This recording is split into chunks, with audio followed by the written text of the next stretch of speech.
Galatians chapter 2. 14 years later, I went up again to Jerusalem, this time with Barnabas. I took Titus along also. I went in response to a revelation and set before them the gospel that I preach among the Gentiles. But I did this privately to those who seemed to be leaders, for fear that I was running or had run my race in vain. Yet not even Titus, who was with me, was compelled to be circumcised, even though he was a Greek. This matter arose because some false brothers had infiltrated our ranks to spy on the freedom we have in Christ Jesus and to make us slaves. We did not give in to them for a moment, so that the truth of the gospel might remain with you.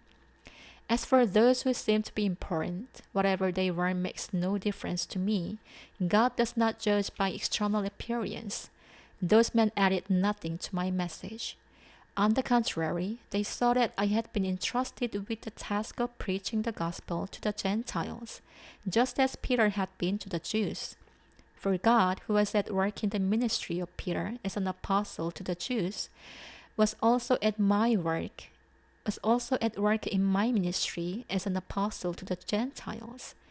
James, Peter, and John, those reputed to be pillars, gave me and Barnabas the right hand of fellowship when they recognized the grace given to me. They agreed that we should go to the Gentiles, and they to the Jews. All they asked was that we should continue to remember the poor, the very thing I was eager to do. When Peter came to Antioch, I opposed him to his face, because he was clearly in the wrong. Before certain men came from James, he used to eat with the Gentiles. But when they arrived, he began to draw back and separate himself from the Gentiles, because he was afraid of those who belonged to the circumcision group. The other Jews joined him in his hypocrisy, so that by their hypocrisy, even Barnabas was led astray. When I saw that they were not acting in line with the truth of the gospel, I said to Peter in front of them all, "You are a Jew, yet you live like a Gentile, and not like a Jew. How is it then that you force Gentiles to follow Jewish customs?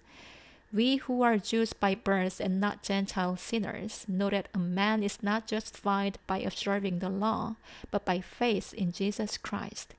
So we too have put our faith in Christ Jesus, that we may be justified by faith in Christ, and not by observing the law, because by observing the law no one will be justified.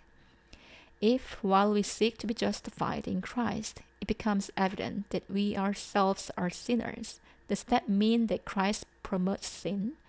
Absolutely not. If I rebuild what I destroyed, I prove that I am a lawbreaker. For through the law I died to the law so that I might live for God.